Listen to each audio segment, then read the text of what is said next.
Welcome back. Rarely is a seat on the county commission wide open with no incumbent, and the runoff race for the one in Miami-Dade has already had some surprises. Boy, has it ever. District 5 was represented for 20 years by Bruno Barreiro, who resigned to run for Congress. The district covers parts of Miami, Little Havana, the roads, Brickell, stretches across Biscayne Bay to South Beach and up to North Beach, Normandy Drive. Both candidates in the runoff are political first-timers. Zoraida Barreiro helps run a family home health care company and focuses a lot on seniors' issues. Eileen Higgins came in first in the primary election. She is a marketing executive and community activist who has been involved in the campaign for affordable housing and also against gun violence.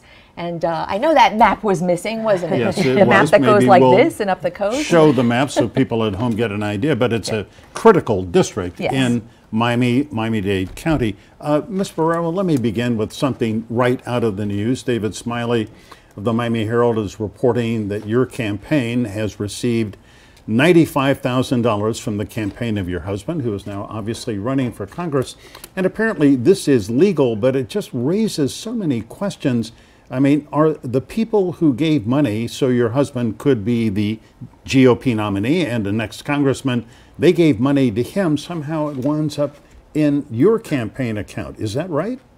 Well, unfortunately, my race from day one wasn't really about me. It was a tax on Bruno getting ready for his congressional race. It is legal, like you said, and there's been, criticism that I'm, getting special interest. The money really wasn't coming in, and it did come in very handy.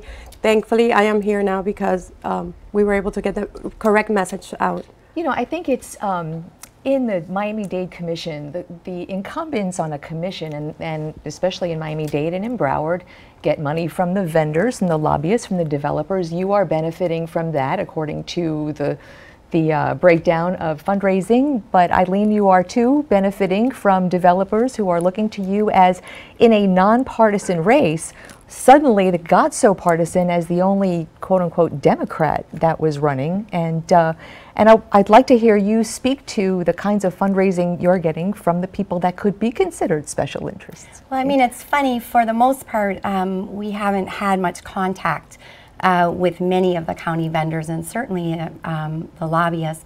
A lot of the people that have been giving have been my family, my friends, people in the community.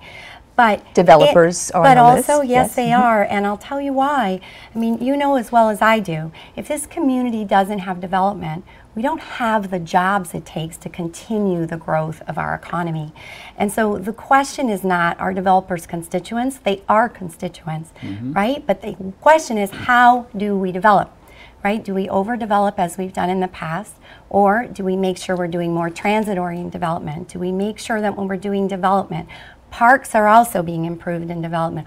Are pedestrians and street crossings also being considered in this? So the question is not, do we develop? We have to develop, right? So let's but get how we develop, right? I want to chime in there. Just the fact that someone donates to a campaign does not mean that they're buying any special interest.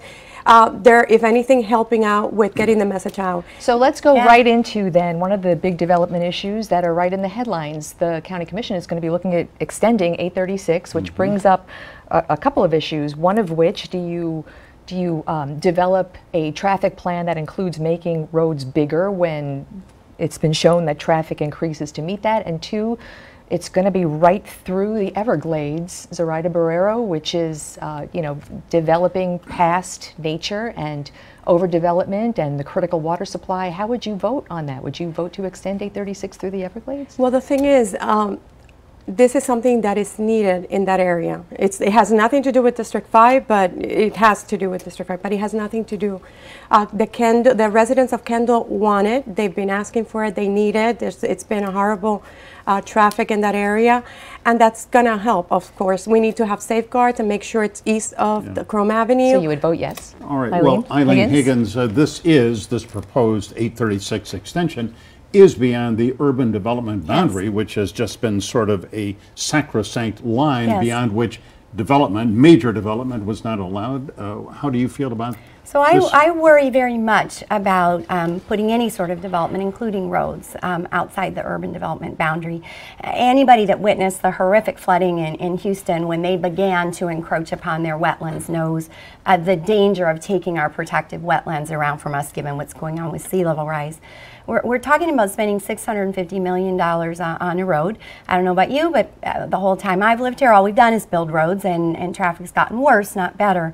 The solution to traffic is transit, and we're a lot better off if we can find ways to spend that $650 million making sure the people of Kendall have a long-term transit solution. Mass transit? Mass transit, whether it is, you know, we have Kendall Boulevard, we've got all kinds of other ways to move folks around, but the urban development boundary, it exists for a reason.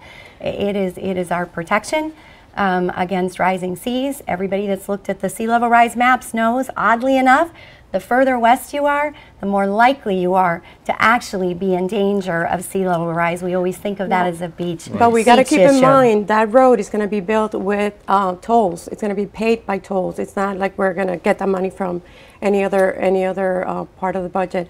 And also, just because the road's going to be built doesn't mean, and we got to ensure that the UDB line is protected, and it has not, it doesn't give the developers in the that want to develop in the area any type of access or. Zoraida, do you really believe that once you have put a 6-lane highway out there in the far west part of the county, developers aren't going to say, well, we need to build stores and gas stations and all the other schools, housing, be increased? They could say it, but as a commission, we could say no. You would vote against it? Of course. Sea level rise and affordable housing, also same boat, and we'll talk about that when we come back with a couple minutes of more debate. Stay with us.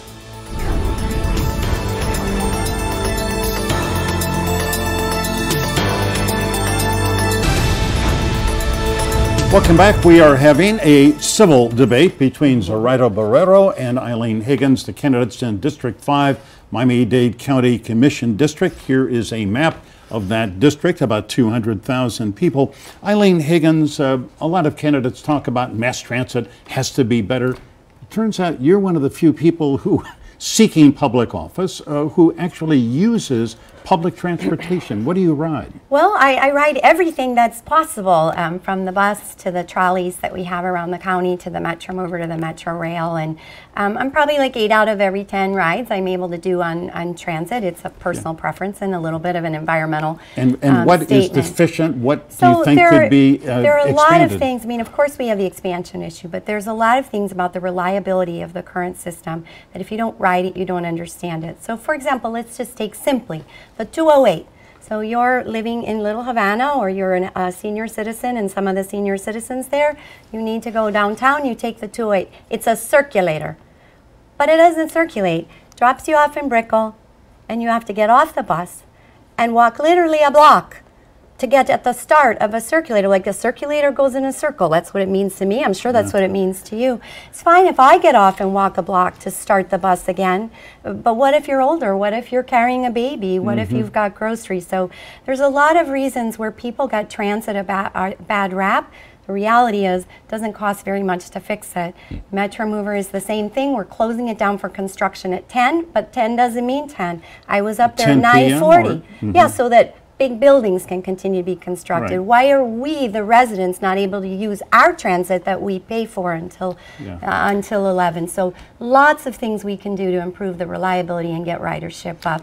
I have a list of ideas for that. No, you both will be a first-time office holder if you win this seat. Zoraida Barreiro, we were talking in the break that you feel like you get a really bad rap because people are comparing you to your husband who's been in that seat for 20 years. But I'm interested to hear from you. You are your own person, you say. What are the things that Bruno Barreiro over the past 20 years had voted for or against that you disagree with?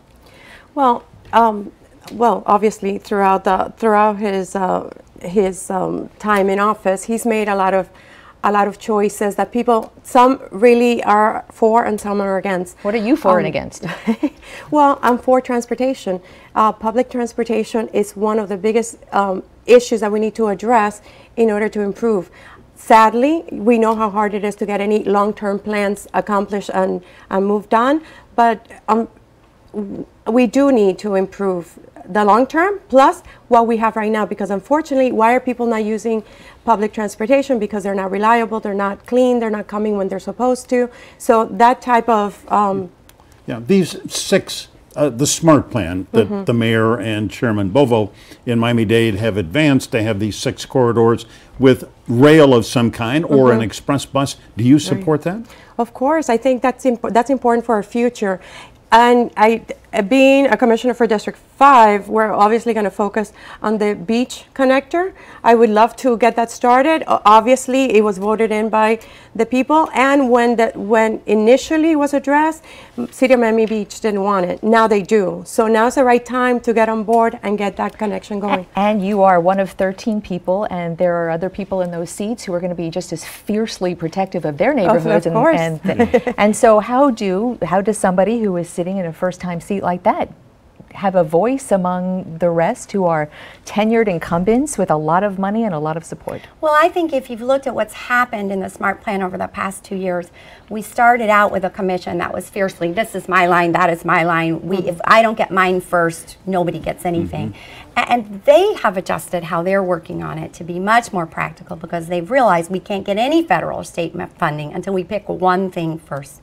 And so we're already moving to those practical solutions, and that's how we're going to have to vote, right? Some of them are ready, right? The Northeast corridor, guess what? Most of that's not in District 5, but we already have the tracks. The city's secured them to 79th. We know the trains are available.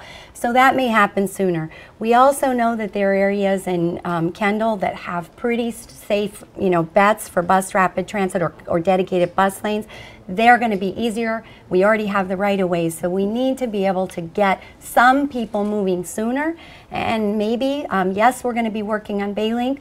That's a complicated technical decision. It may come second rather than first. Yeah, I'm afraid that is our time for this morning. On Tuesday, one of you will be elected. A week from Tuesday. A week from Tuesday, excuse me. A week, I don't mean to rush it, a week from Tuesday. So thanks for coming in, and Great good to have luck you. with your Thanks, campaigns. everyone.